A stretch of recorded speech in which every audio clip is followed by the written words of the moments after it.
I'd be too, if I were you. I know you scared, I'd be too, if I were you.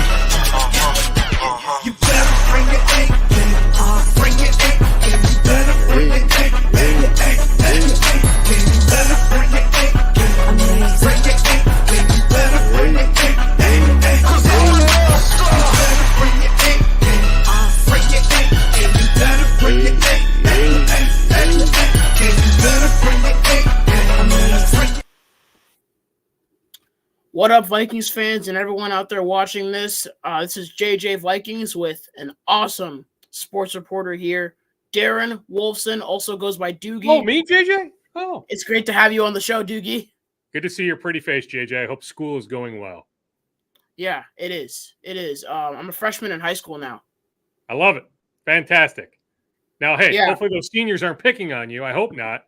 I worry. You know this. I have an 8th grader, and so he's king of the hill right now, right? At his middle school, it's 6th, 7th, and 8th graders, right? He's the big man on campus. Next year, not so much. I worry for him. So I hope those seniors are treating you okay. They don't really affect me. You know, they can't Okay, get good. to me with it's no big deal. Some of them are kind of jerks, but it's no big deal. Well, maybe they're Giants fans. Or maybe Patriots fans. They're just sorry about what they are now. Although they have a lot to celebrate if they're Patriots fans. Well, not this year or the year before that or the year before that. I don't know, JJ. That was a pretty impressive win on Sunday.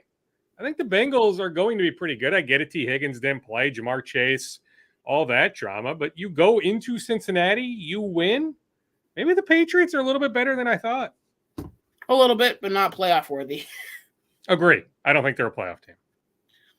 And on to the amazingness of Vikings quarterback Sam Darnold. What a game he had. He proved all the haters and doubters wrong. He was slinging the ball out there, making great plays and executing well to the point where I could see a potential top 10 quarterback, a potential quarterback with the right skill sets and the right mindset, the right support. He had a better PFF grade during that week than Patrick Mahomes himself. That is a huge deal. A huge deal. What a huge team win, and what an amazing, huge performance by Sam Darnold. Almost effortless.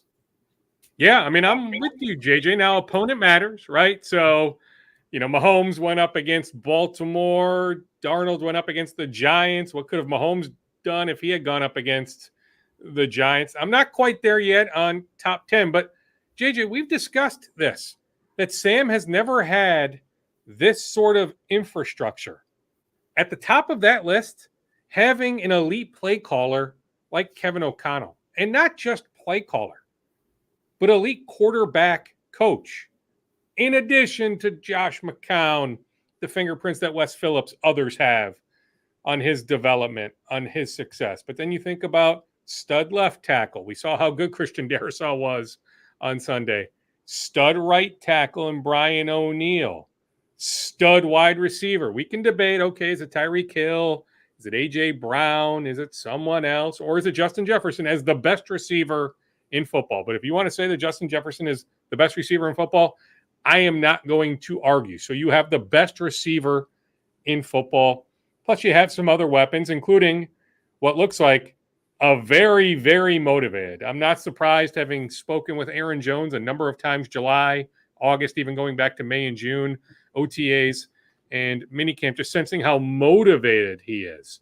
But we saw that come to fruition on Sunday. He just needs to stay healthy. But Aaron Jones adds another element to this offense. But Sam's accuracy, how impressive was that, JJ? Some of those throws that Sam made, how often did he miss on those throws, whether in Carolina or with the Jets? He missed them quite a bit when he wasn't in the right offensive system. He missed the throws quite a bit when he didn't have the right players around him, the right team around him. I'm not saying Sam needs everything perfect around him, but he do need something at least decent. And, the fans, they totally agree. I think they're already buying into the Sam Darnold hype. And speaking of fans, by the way, shout out to the people that are already in here. Mary Fisk, Talk to Me Africa, Vocal Vike, that's my Uncle Rap. Talk to Me Africa is actually my mom. So, yeah, great guys in the chat already. Great people. I love it. Yeah, So, I mean, there's so much to celebrate, right? I mean, there's probably more people in the chat now celebrating the victory Sunday compared to, let's say, if somehow the Vikings had lost that game, right? The doom and gloom, like when we're sitting here on a Tuesday early evening, 48 hours removed, it's easy to still celebrate a victory. If they had lost, I don't know if we'd have this many people in the chat. Exactly. I love that point. And, I also love the fact that we didn't take our feet off the brakes. Kevin O'Connell showed me a new Kevin O'Connell. He wasn't cautious with his potion making, his potion mixing. Do you know the Avada Kedavra spell in Harry Potter, the killing curse? I don't. One of my boys, my 13-year-old or my 10-year-old might, but no, JJ, I'm not a Harry Potter guy. Well, Kevin O'Connell used that curse against the Giants. Definitely. All right, well, I'll follow along. I'm aware of Harry Potter, so if you're making that analogy, hey, sounds great to me. Yeah, he went full Lord Voldemort on this entire Giants team. And, Kevin O'Connell is a coach that everyone has been doubting for a while. Saying that he can't. You think everybody? Well, not everybody, but quite a bit of people, like a little bit of people, maybe that aren't Vikings fans, that have been doubting him quite a bit, saying that he can't. Then they don't get it. Exactly. I'm just telling you. It's not like I have this unreal relationship with KOC. This is more based on taking the temperature of those who do and have known Kevin for a really long time, plus what I've seen play out over the last 2+ years. But he is a really, really good head coach. Vikings fans, I'm just telling you, Vikings fans should hope that he is this team's head coach for many, many more years. Be careful what you wish for. I'm not convinced you are going to do better, certainly in the short term. You're not doing better than Kevin O'Connell. Plus, I'm telling you, to a man, best of luck, JJ. I'm in the Vikings locker room multiple times a week. Best of luck trying to find anyone to say a bad word about KOC. Those guys love, emphasis on love, playing for that man. I mean, I haven't even interviewed the guy yet, and I'm already loving him. I've been loving him since 2022. I knew we had something in him, something great in him, ever since I found out about what he did with Matthew Stafford and the Rams in that Super Bowl victory against the Bengals. Now, and Sean McVay deserves credit, right? And so does just Matthew for, all the knowledge he gained playing in Detroit and being a future Hall of Famer. Yes, I do think Matthew Stafford, the Super Bowl helps, but look at the numbers. Matthew Stafford, to me, is the first, vote type Hall of Famer. And so, McVay and Stafford deserve credit, but sure, Sean had his fingerprints on that. So yes, I mean, and Kevin did. And so Kevin was ready.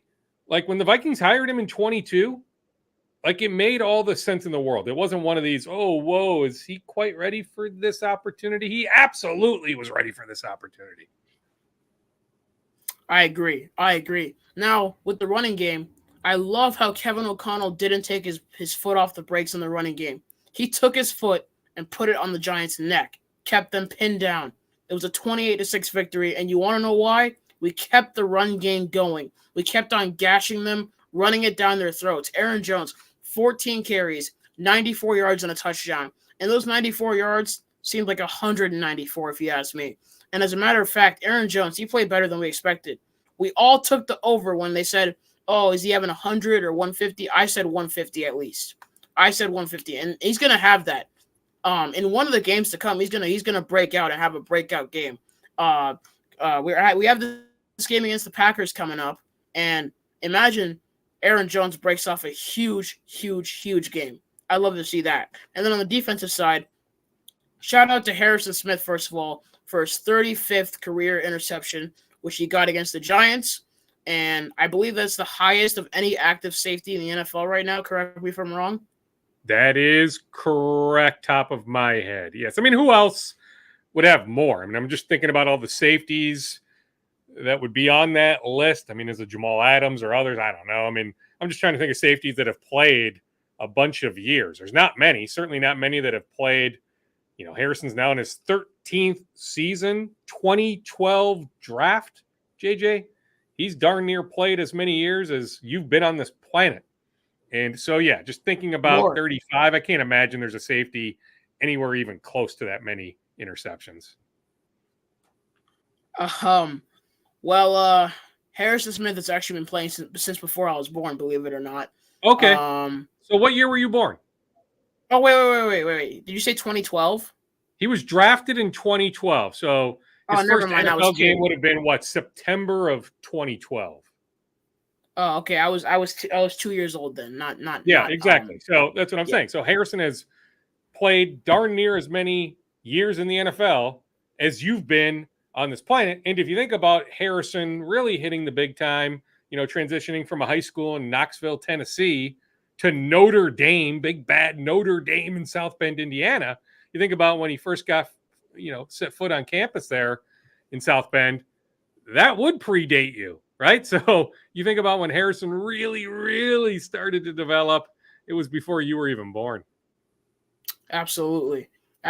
So, and then Andrew Van Ginkel, man, that guy is way, way better than I expected.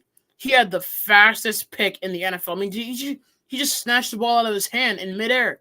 He was moving at light speed. Yeah. Now, he likes playing the Giants, right? I mean, his best game last year was against the Giants. So I think there's something to be said about this specific matchup. But remember, if you go back to, I guess it would have been, because I believe it was my older son's birthday, March 11th. So that was the first day of NFL free agency. So you could at least reach verbal agreements. Contracts couldn't be signed for a couple of days, but agreements could be reached on the afternoon of March 11th. If you recall, it was about 2 hours after the start of free agency. The Vikings had reached a verbal agreement with Andrew Van Ginkel. That tells you, JJ, they knew all along. Brian Flores, his history with Van Ginkel in Miami, they knew right from the get-go that he was atop their target list. And hey, there were many teams that called on Van Ginkel, but the draw of he's got ties here to the Midwest from Iowa, having played in college at Wisconsin. And so the pull of coming home to the Midwest, knowing Brian Flores, playing for Brian in Miami, so knowing this defense, it was a pretty easy sell. And so the Vikings reached agreement with Van Ginkel within a couple hours after the start of free agency. That just tells you how badly they wanted him. Now, we didn't know, right? Like, just based on him coming back from this foot injury that happened late in the regular season last year, ended up missing the playoffs. We thought he would be back by the start of off-season workouts or at some point into May, or certainly the mandatory minicamp in June. But he wasn't technically cleared until late July, the start of training camp. But it didn't take long. So, I didn't get any glimpses of Andrew except doing some work off to the side, but, not on the field with his teammates in May and June. But it wasn't long after the full pads came on, JJ. It was, August 5th or August 6th or August 7th. I saw it right away. I'm like, okay, that dude can play. It was so obvious early in training camp how good Andrew Van Ginkel is. I totally agree. And this defense gave me a sense of hope and a sense of just they can do it. They can be that second coming of the Purple People Eaters, maybe. I mean, with Dallas Turner. JJ, whoa! Dallas Turner. That's a bold statement. I like this defense, though, JJ. I do. I mean, I had a conversation with Josh Metellus the other day. I'm like, okay, Josh, last year, you guys did finish upper half of the league in points allowed. They were 13th. But they were bottom half of the league, not way down the list, but they were bottom half of the league in turnovers created and yards given up. And I said to Josh, okay, do you feel like you can finish top half of the league in those two areas and even improve on points given up, maybe jump from 13th to, 5th, 6th, 7th, 8th, 9th, just higher than 13th. And he was convinced. And I'm telling you, talk to enough guys, JJ, they will tell you that year 2 in this Flores defense, knowing all that they need to know, it's such a huge benefit.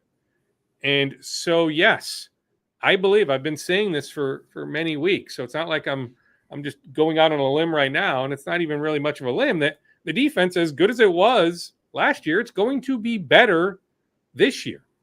that I believe if this team ends up winning 8, 9, 10, 11 games, I think that might be a stretch. But going over the Vegas over-under total of 6.5, I certainly think they're going to go over. I thought that weeks ago, and I firmly believe that after watching Sunday that they'll go over 6.5 wins, that a large chunk of the reason why they do is because of the defense. So we can sing the praises of Sam Darnold, Aaron Jones, Justin Jefferson, Darius O'Neal, Blake Brandel, others, right? But I think it's going to be the defense that is this team's identity in so many ways. I 100%. 100%. Not the purple people eaters. That's a large statement, JJ. Okay, look, if you think I made a bold statement, do you know, first of all, Andy from the Purple FTW podcast? I do know Andy. I used to do some work with Andy. So, yes, I do. Yeah, I know Andy. Yes. He said the 2022 Vikings would score more points in that season than the 1998 Vikings. So if you think my prediction's bold, look at his. Because that was crazy. That I consider crazy. And so how many points did they finish away from that 98 season? I mean, remember how crazy 2022 was. So they win 13 games, but didn't they have a negative point differential? Or was it like just that even? Or were they +3 or -3? Like they played so many close games. But yeah, I wonder, go back if you can Google it. In fact, maybe I can even multitask here. Because, that Brian Billick Vikings offense in 1998 was historic. So let's see if I can find out the number of points they scored. All right. Let's see. What's your guess? How many points do you think they scored? Like how many points now, remember, they one scored? less game. Yeah, but how many points do you think they scored in 1998? Unless you know the number off the top of your head. Take a guess.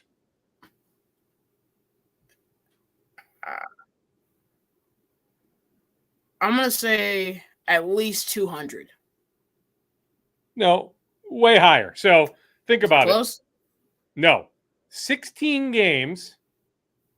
And so they set a then NFL record. So think about if they scored about 30 to 35 points a game, what that number would be. I mean, that's roughly in the 480. Let's just do an easy number. 30 points a game, 16 games, 16 times 3. Call me Will Hunting or John Nash or any mathematician that you know, JJ. 16 times 3, 48. So add the 0, 480. They actually scored 556 points in 16 games. Wow. In 1998. So they averaged whatever that is, 37 or 38 points a game, something like that. The 2022 Vikings scored, let me see if I can find it quickly. Oh boy, I got to dig deep here. Where are we at here on total points? What do you think the number is in 2022? Still at least, actually, no. They did have a negative point differential, by the way, of -3. I'm going to say somewhere around 200. I don't think they were anywhere close. No, it's way more because it's 17 games. Okay, I got it. It looks like 300? slightly over 400. But they were like 150 something points away from 1998. And again, 1998, one less game. So yeah, knowing Andy, I'm not shocked that he made such a bold statement that failed miserably, but that's the reality. 420 points. Yeah, I think it's 422 if I'm seeing this right. Let me see here. Wow, it's close. Yeah, let me see. Yeah, -3 point differential. Let me see. I'm on StatMuse. Let me see if we can get points here. Let me just verify points. Yeah, 424. So they were 132 points behind 1998, and they played one extra game. So yeah, the 2022 Vikings offense wasn't in the same stratosphere as 1998. Yeah, I can believe that. I don't even think the 2017 Vikings would beat the 1998 Vikings. Nuh-uh. That 98 Vikings team, I'm old enough, JJ. That was actually the peak of my – I just transitioned to doing some radio and television behind the scenes. So I was a little advanced past my, true fandom, but I vividly remember that 98 team, how special, being at the Metrodome, how special Randy Moss, Chris Carter, Jake Reed, Randall Cunningham, John Randall, Ed McDaniel, go up and down the list. Just how special that team was and how deflating that loss to the Atlanta Falcons was.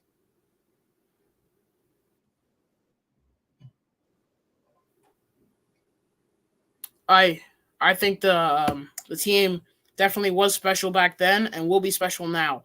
I have to include something.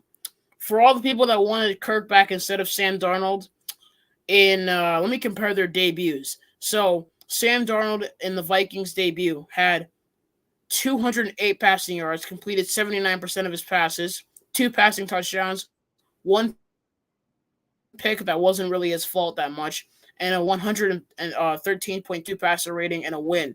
Now, Kirk Cousins in his debut with the Falcons, 62% passer rating, only 155 passing yards, 1 passing touchdown, 2 interceptions, and a 59.0 passer rating. I think the Vikings made the right decision in Sam Darnold. Well, hey, guess what, JJ? Kevin O'Connell had interest in bringing Kirk Cousins back. Now, Kevin was fully aware, cognizant of the caponomics, how difficult that would have been, right? But I'm just saying, like, in this ideal world, Kirk Cousins would still be the Vikings quarterback. But it's not like Kevin was standing on a table saying everything, like, we need to do all this and that. Like, he understood.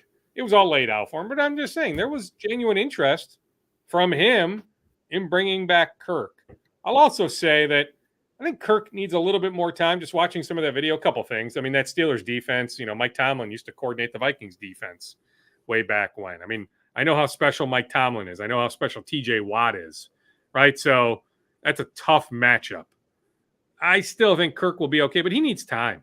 Like, you watch him try to explode through some throws. He was short on some throws. I mean, I wonder, this is just me opining. I don't have any medical evidence to suggest either way, but I just wonder, JJ, like, do you need a full year to truly come back from an Achilles injury? And so he tore the Achilles on October 29th of last year. So maybe we don't see the real Kirk Cousins until like late October, early November. But I'm just telling you, I think he'll still end up being okay. But the Vikings made the right decision. That's how you sign Jonathan Grenard, Andrew Van Ginkel, Blake Cashman, go up and down the list, right? You have that fund, don't invest all that money in the quarterback position. I think that no, you don't invest that much money into the quarterback position, because when you have a rookie, or not a rookie, a veteran who's a non-mobile quarterback with an Achilles injury, he's not going to get very far in those situations where you're backed up at like the 30-yard line of your side, and let's say you have to get 70 yards down the field with only like 15 seconds and no timeouts. I mean, you can't get down there. You would need to have some insane kind of luck to get down the field like that. And Kirk, he just wanted too much money in Minnesota, and I feel that we made the right decision to get J.J. McCarthy and Sam Darnold. Oh, and absolutely. We're going to see that team grow from then and there. Yeah, I mean, they made the right decision, right? I mean, whether it was McCarthy or some other rookie, just investing a high pick in a rookie made all the sense of the world. And then signing a Darnold type, whether it was Darnold or if they had signed Gardner Minshew or someone else, to serve as a bridge type guy. But I'm telling you, I mean, Sam was a top 5 pick for a reason. And it's now or never. We've said this, JJ. It's now or never for Sam. So far, it's now, right? Like, Sam can play well the rest of the way. And hey, maybe it's Vegas. Maybe it's somewhere else. But, like, Sam can go start somewhere else next year. And I get it. Like, if the Vikings go on an unreal run, we can have a different conversation about Sam being back here next year. But in this moment, I still think this is J.J. McCarthy's team starting in 2025. Yes, I agree. I'm excited for J.J. McCarthy to come back, and I'm just ready for that to happen. But in the meantime, I'm excited for Sam Darnold, excited for our defense, and excited for what has yet to come. I'm excited for the Vikings-Niners game. I'll be there, and So Safe that's going to be a travels. fun experience as well. Yeah, that'll be great, JJ. I But wish I could connect with you in person on Sunday, but my younger son's got a baseball game, and with my older son playing club fall baseball, it's just September is a cluster, and my chance to watch my younger son play is this Sunday. And so we have enough people on the TV side, Joe Schmidt, Chris Long. I don't think three of us need to be at US Bank Stadium on Sunday. So those two will be at the stadium. I'll watch the game on my phone in all likelihood at my younger son's baseball game. And then we record TV when the Vikings play at noon. We record at 6 o'clock Central for airing at 10 o'clock on Sunday nights. If the Vikings play later, we do TV live. It doesn't matter. I mean, taping live, we all just do it the same way, right? It's one take and that's it. I mean, we sit there as if it's live. But anyway, we'll record that on Sunday at 6 o'clock. So I will miss you on Sunday, but that is fantastic. The Niners are an early 5.5-point favorite. George Kittle late last night post game suggested that he thinks Christian McCaffrey will be back on Sunday, but Adam Schefter, some others thinking maybe not so much. So there's intrigue this week. Will Christian play or not play? But I do know this much, JJ. I think about last October 23rd, Monday Night Football at US Bank Stadium. Cam Bynum, multiple interceptions. Vikings beat Brock Purdy and the Niners, but the Niners did not have Trent Williams or Deebo Samuel that game. They will have those two guys on Sunday. Those two guys matter a ton.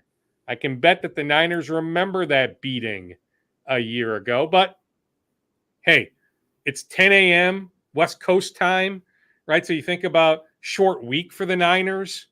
How are they body clock-wise playing a noon Central game?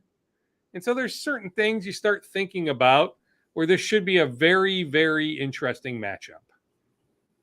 they seem scary, but I think we can get the victory. Sam Darnold can impress us again, and I'm excited. I'm excited for this team, and as long as we got Brian Flores and Kevin O'Connell, the sky is the limit. The sky is the absolute limit, and I cannot wait for us to go surprise the entire NFL and everyone in America and beyond that watches the NFL and beat San Francisco. That's going to be incredible, amazing to see. That would be fun. I mean, I will tell you this much, right? Some of the chatter right now is, yes, the Vikings looked impressive. Yes, the Vikings hadn't beaten a team, JJ, in 5 years by that many points. So you win by 22. The last time the Vikings won by that many points, late in the 2019 season. So this was the biggest margin of victory under Kevin O'Connell. All right. But you have to add the caveat of it's the New York Giants, that a lot of us just believe the Giants are going to have a top 5 pick in April.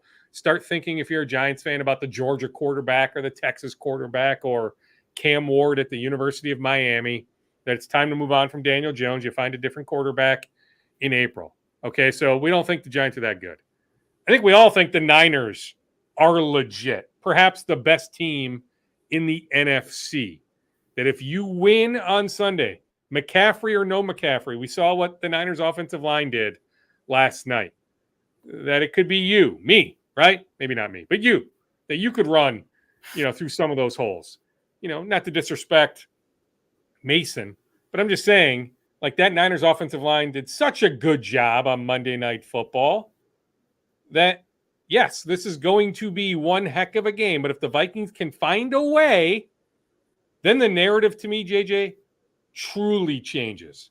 That's when people will start thinking, okay, maybe we didn't have the Vikings among the 7 playoff teams in the NFC a month ago or 3 weeks ago, but guess what? You beat the Niners. People start thinking like that, okay, this Vikings team can get to the playoffs and, hey, maybe even make some noise. I believe so too. And by the way, easier said than done, right? Amazing. I mean, there's a reason why you're a 5.5-point underdog, right? So, you and I may have a chat, even if it's on just, Twitter DM. We may have a chat this time next week saying, hey, okay, like, you don't need to sleep on the Vikings or rip the Vikings. Like, maybe it's just about how good the Niners are. It's not necessarily an indictment on the Vikings if they lose, especially if it's competitive. Maybe it's just a reminder of just how stinking good the San Francisco 49ers are. Yeah, and you know what? That's okay. That's okay if we lose that game. We got time. We got other games to go out and ball out against or in. Mm-hmm. And I feel the need to say that we have a legitimate team, maybe even a superstar team. But, we're still waiting to see what's going to happen. But in the meantime, going to keep cheering on these Vikings and hope for, like you said, some noise in the playoffs and some noise in general. So, yeah, I mean, they provide enough storylines, right? In my world, I root for storylines. Give me something to talk about, write about, provide fodder. I mean, that's what the Vikings do. I mean, that isn't slowing down. I still think it's a team with some warts. Now, hey, you think about all the cap space they'll have next March, and so you can fix a lot of those warts, but I certainly have enough concerns. And so let's just see how things play out here, JJ. But hey, give them all the credit in the world. When you demolish a team, even if we think the Giants stink, to demolish a team like they did on Sunday, they deserve all sorts of kudos. I agree. And it was awesome having you on. And kudos to you for agreeing to do this. It's always awesome to talk Vikings football with you. And happy to do it, JJ. I always appreciate the invitation. Of course. And you have a great rest of your evening. You too. Vikings. All right. And hey, steer clear of those seniors, right? If they're not bothering you, keep it that way, okay? Right. All right.